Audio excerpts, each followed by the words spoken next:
The fishermen of Puerto Vallarta noticed it first, a dark smudge on the horizon where before there was nothing. A trick of the light, they thought, a mirage playing on tired eyes. But as dawn broke, the smudge remained, growing steadily larger, resolving itself into the unmistakable silhouette of an island. News of the mysterious island spread like wildfire. Social media erupted with blurry photos and shaky videos. The world held its breath, watching as something impossible unfolded before their very eyes. How could an island simply disappear? Governments scrambled to make sense of the anomaly. Satellite images were analysed, old nautical charts dusted off. The island, it turned out, had always been there, clearly visible in decades-old photographs. Yet no one, not even the most seasoned cartographer or sailor, had any recollection of it. Theories abounded. Was it a geological anomaly, a volcanic island pushed up from the seabed overnight? Or was there something more at play, something beyond the realm of scientific understanding? The world watched and waited, a mixture of awe and trepidation gripping the hearts of millions. Dr. Eleanor Vance, a renowned anthropologist known for her work on lost civilizations, watched the news unfold with a mixture of skepticism and intrigue. A staunch believer in scientific explanation, she found the idea of an island appearing out of thin air preposterous, and yet the evidence was irrefutable. There has to be a rational explanation, she muttered to herself, her fingers tracing the outline of the island on the screen. The island, quickly dubbed Isla Fantasma by the media, called to her, a siren song of mystery and the unknown. Dr. Vance knew she had to see it for herself. The world watched with bated breath as the first scientific expedition prepared to land on Isla Fantasma. Led by Dr. Vance, the team consisted of geologists, biologists, and other experts, all eager to unlock the secrets of the mysterious island. As their boat cut through the glassy waters towards the island, a sense of unease settled over the crew. The island loomed large, its verdant slopes shrouded in an unnatural stillness. The air hung heavy, thick with the scent of unknown flora, and the unsettling silence of an untouched world. Section 5. The fog rolls in. The landing party stepped ashore, their boots sinking into the soft earth. The jungle pressed close, a wall of green teeming with unseen life.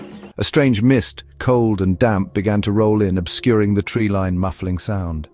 "Stay close," Dr. Vance cautioned, her voice barely a whisper in the oppressive silence. "And keep your eyes open. We don't know what we're dealing with here." Each step deeper into the heart of the island felt like a step into the unknown, the familiar world fading into a distant memory. Section 6. Echoes in the static.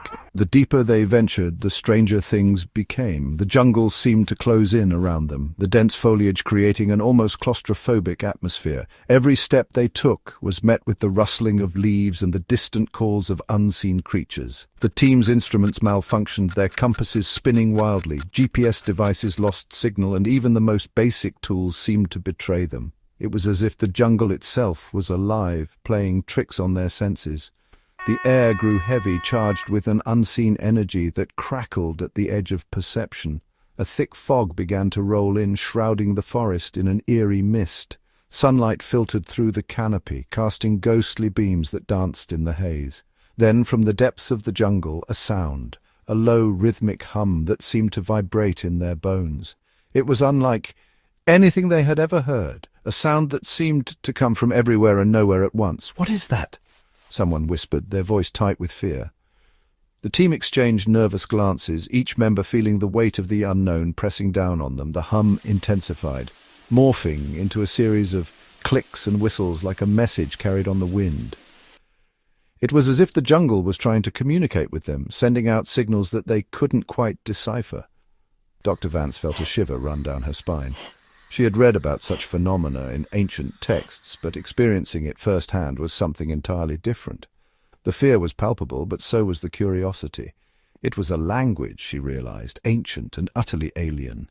The symbols and sounds were unlike anything known to modern science. They were on the brink of a discovery that could change everything they knew about the world and its history. Section 7.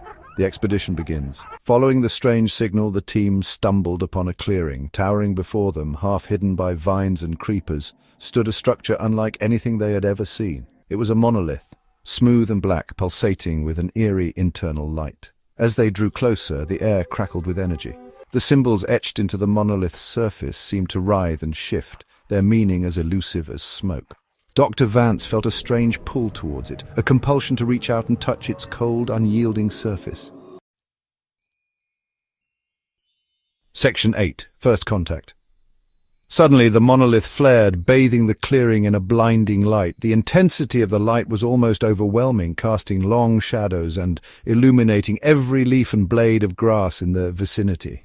It was as if the very fabric of reality had been torn open, revealing a glimpse of something otherworldly. A high-pitched whine pierced the air, and a figure began to materialize before them, shimmering like a heat haze. The sound was unlike anything they had ever heard, a mix of frequencies that seemed to resonate with the very core of their being. As the figure took shape, it became clear that this was no ordinary encounter. It was vaguely humanoid in form, but its features were elongated, its eyes large and black, devoid of pupils. The skin had an iridescent quality, shifting colors with every movement. It was both mesmerizing and unsettling, a being that defied all known biological classifications. Fear gave way to wonder as the being extended a hand towards them, its long, slender fingers tipped with what looked like glowing tendrils. The tendrils seemed to pulse with energy, casting a soft glow that illuminated the surrounding area. It was a gesture that spoke of peace and curiosity, an invitation to bridge the gap between their worlds.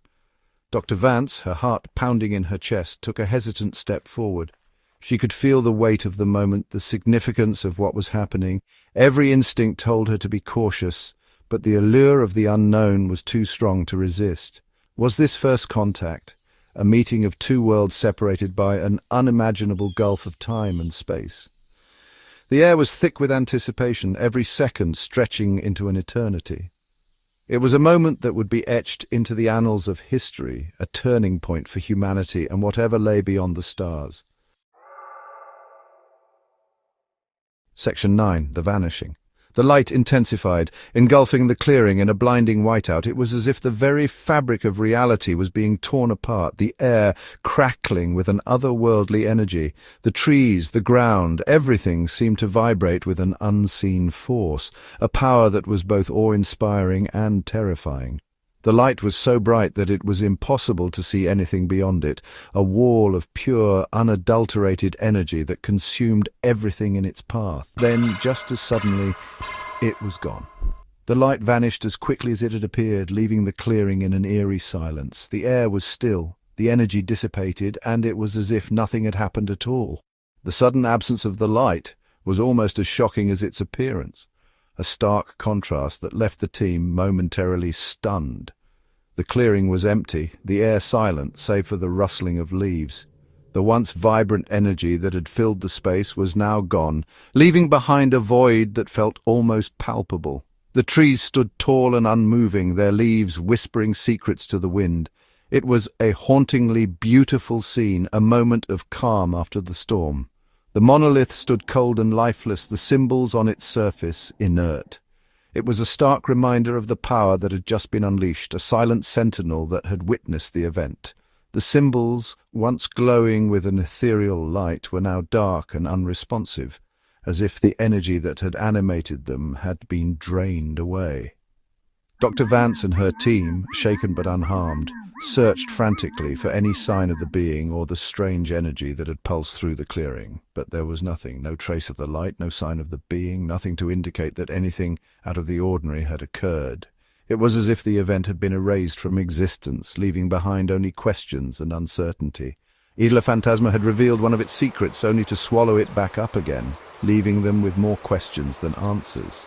The island, shrouded in mystery and legend, had once again proven to be an enigma. The team had come seeking answers, but all they had found were more puzzles, more mysteries to unravel. The island seemed to be toying with them, revealing just enough to keep them intrigued, but never enough to provide any real answers. As they left the island, the fog closing in behind them like a curtain falling, it felt as though they were leaving behind a dream. The island, with all its mysteries and secrets, was fading into the distance, becoming a memory that would haunt them for years to come. The fog, thick and impenetrable, seemed to be a barrier between them and the truth, A reminder that some things are meant to remain hidden.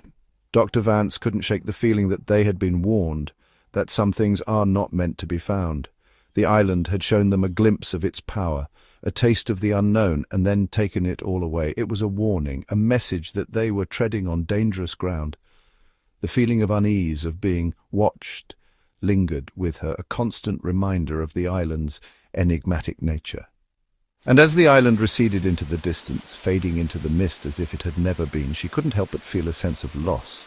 The island, with all its mysteries and secrets, was slipping away, becoming a part of the fog, a part of the unknown. It was a place that existed on the edge of reality, a place that defied explanation and understanding. She couldn't help but wonder, had it all been real? The light, the energy, the being? Had it all been a figment of their imagination, a trick of the mind, or had they truly witnessed something extraordinary, something beyond their understanding?